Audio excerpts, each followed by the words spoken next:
აგერ ქართველებოზე და ქართველებზე შეხედეთ ხალხო ერთი აი როგორ გადაგვარდნენ ქართველები რუსთავაზე აი დღეს ვინც აი ამ ხალხს უწოდებს პროგრესულ თაობას და რუსთავაზე მყოფ ადამიანებს ვინც ამბობენ რომ ესენი არიან ჩვენ აი ყველაზე საუკეთესო ნაწილი საზოგადოების თუ ესენი საუკეთესო ნაწილი არიან საზოგადოების მართლა ეგეთი თაობა და ეგეთი ხალხი ყავდეთ თქვენ მრავლად მაშინ თქვენ ოჯახებში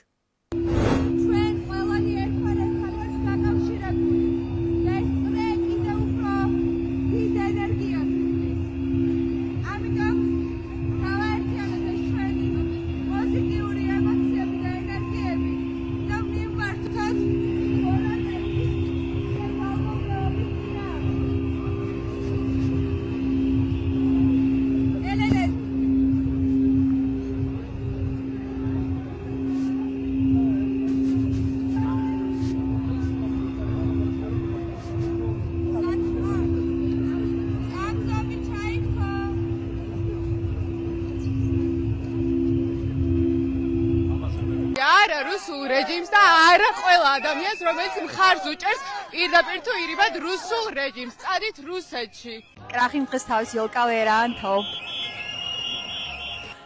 დღეს ძალიან ყინავს და სიცივე ჩემი არ არის მაგრამ რუსთაველი ძალიან ჩემია შენ ვერ იქნები პრეზიდენტი შენ ვერ იქნები პრეზიდენტი მგონია რომ რაღაცნაირად ეხლა იკვრება ჩვენი მისია ჩვენი ასე ვთქვათ გეშტალტი რომ საბოლოო ჯამში დაიხუროს სამუდამოდ საბჭოთა კავშირის დოგმები სისასტიკე მრისხანება უფლებების შეზღუდვა საერთოდ რუსებს ყოველთვის შურდათ ქართველების ეხლა ჩვენ ვიცით ხო არ მოწონდათ ესეთი ყველაფერში რომ ესეთი პატარაერი ვარ და ყველანაირად ნიჭიერები რო ვართ მეცნიერებაში ნიჭიერები სიმღერაში ნიჭიერები ცეკვაში მხატვრობაში კინემატოგრაფიაში ეს გენეტიკურად კოდში გვიწერია დავხატე ღორები შუბზე 45-ით ქართული ოცნების ლოგოს გარშემო რომელიც თან 64-ის კარიბჭესაც გავს და ხო რავი ესე გამოიყურებიან ჩემთვის ქართული ოცნების ამ დროინდელი პოლიტიკოსები და რავი კონკრეტულ სახელებს მნიშვნელობა არ აქვს თორემ ვკითხავთ რომელიაო და რავი ბიზინა ხანისეცლის ხანასაც ყველა ის და იგივე ღორია და ხო თან ცხოველების ფერმის რეფერენსით ღორები ყავს თავრობაში და გვინდა რომ შევცვალოთ აქ ყოფ ხალხს ჩემი აზრით შეუძლებელია ამაში გაგრძელდეს ცხოვრება და როდის იქნება არ ვიცი მაგრამ მაინც შეუძლებთ რომ ახალ არჩევნებს მივახციოთ ჩემი აზრით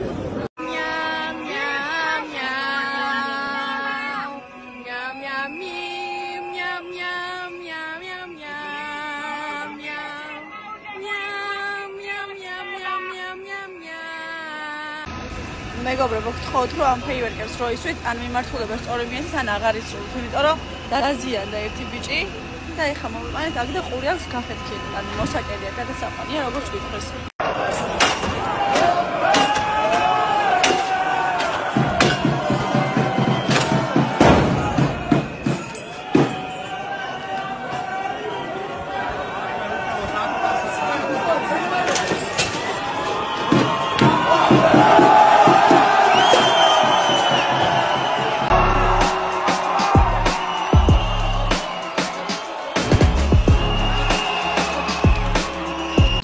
ვიცავთ ჩვენი წინაპრების მოტანილ თავისუფალ საქართველოს იმედით სავსე ვარ, იმიტომ რომ ხედავ ჩემთან ატოლებს რომ გამოდიან და ხედავ როგორი გაბრაზებულები და ნაწყენები არიან იმის გამო რომ იმას რაც გვაქვს ეს თავისუფლება და ჩვენი თავის გამოხატვა რომ შეგვიძლია ის საფრთხე არის ახლა რომ აღარ შეგვეძლოს ეს და ამას დავიცავთ ყველაფრის და მე ეხლა როდესაც იმაზეა საუბარი კიდე რომ აი ხშირად ამუნათებენ უცხოეთში მცხოვრებ ქართველებს და რუსეთში მცხოვრებ ქართველებს და განსაკუთრებით იმ წარმატებულ ქართველებს ამუნათებენ, რომლებიც შოუ ბიზნესში არიან რუსეთში, არიან წარმოდგენილი წარმატებით მოღვაწეობენ.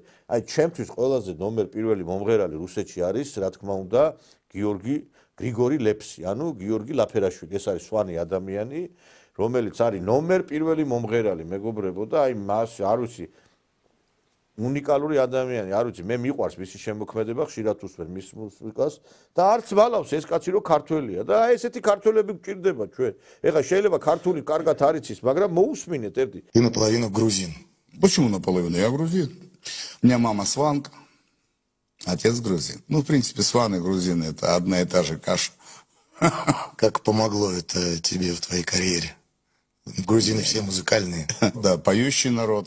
Я часто на грузинских свадьбах собираюсь с друзьями, сидим, слушаем людей, не имеющие никакого музыкального образования, просто сидят и начинают раскладывать голоса. Никто их этому не учил. Они просто где-то это слышали от дедушки, от прадедушки, так от отца к сыну передается. Это просто генетически. Музыкальная семья и с точки зрения сестер и братьев, и родного дяди, которого уже нет с нами. Он был барабанщиком, я тоже стал барабанщиком, он меня учил. Он вложил в меня основы ритмической секции и так далее. Младшая сестра закончила консерваторию. Двоюродная сестра, то есть дочь родного дяди, закончила консерваторию, она профессор, академик. А можешь ли ты припомнить, какие песни вы исполняли или родители исполняли в то время, когда были застолья? Застолья? Какие? Грузинские народные пели, это я припоминаю. Частушки матерные. Это было довольно весело, учитывая, что музыкальная часть нашей семьи была довольно интеллигентной. შეედარეთ თქვენ ყორღუებო თქვენა ამ გრიგორი ლეფს დღევანდელი ქართული ესტრადის წარმომადგენლები რომლებიც ესე სამარცხვინოთ გამოდიან და რას ბღავიან და ხშირად აი გადმოა რემიქსებენ ძველ სიმღერებს და ხშირად რაღაცა მელოდია მოგეწონება თურმე უცხოურ მუსიკას ამოიღებენ დაადებენ ქართულ ტექსტს და აი ეს კაცი არის სიამაყე ჩვენის და ჩვენ რომ ვიყავ ქვეყანა ვიყოთ უნდა გამოვიყენოს ესეთი ადამიანები იგივე მაგალითად ქეთა თოფურია იგივე სოსო პავლიაშვილი რომლებიც შეიძლება იყვნენ ჩვენთვის ძალიან დიდი სიხარულის მომტანები იმ კუთხითაც რომ მათ შეასრულონ ძალიან დიდი დიპლომატიური მისია რუსეთთან მიმართებით, იმიტომ რომ ამ ადამიანებს თვითონ პირველი პირები უსმენენ და მეგობრობენ კიდევაც. აი ხა ვლადიმერ პუტინი ძალიან ახლოს არის სხვათა შორის აი ამ გრიგორი ლეფსთან. გესმით? და ეს გრიგორი ლეფსი დადის კიდევაც, ეხა საომარი მოქმედებები რო არის, ჯარში, ანუ იქ ჯარის ნაწილებში ჩადის და იქ ამხნევებს ამ ჯარისკაცებს, გესმით? ანუ პატრიოტი კაცი არის, ეხა რუსეთის მოქალაქეც არის ეს ადამიანი, ეხა არის საქართველოს მოქალაქეობა აქვს თუ არა. და ესეთ ადამიანებს ვერ ვიყედებ ჩვენ, გესმით? ამ რუსეთში მცხოვრებ ადამიანებს, რომლებსაც საქართველოს სახელი გააქვთ. და ვიყედებთ აი ამ ბოდიში და პიდარასტებს, რომლებიც გამოდიან კონცერტებზე და ბღავიან, წივიან, კივიან ბოდიში და იმ დღეზე მე არ ვიმღერებ და ნუ იმღერ, თავშიც ხო აიხალე რა, თუ არ იმღერებ კიდე რა.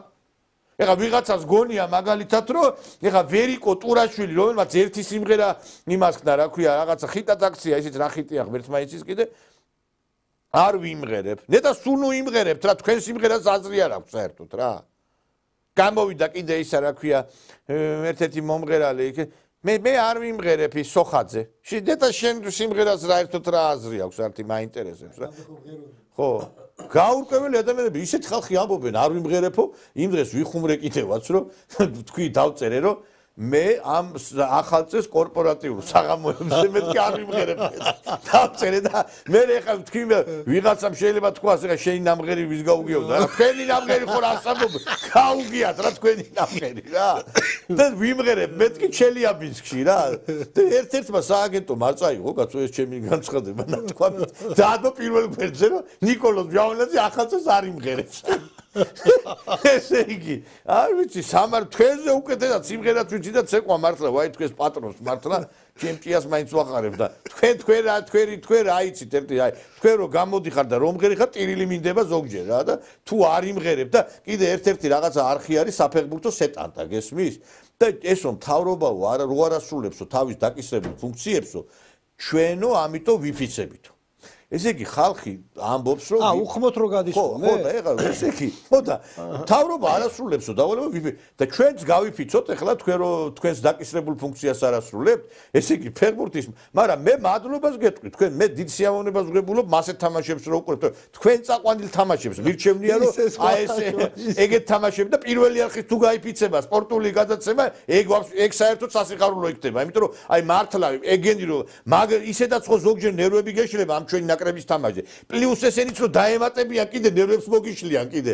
და მაგა ჯობია მართლა გვაყურებინოთ იმათ რა ქვია კომენტატორების გერეშე თამაში. იმიტომ რომ ნორმალური კომენტატორი ვერ დასვით ვერავინ რა.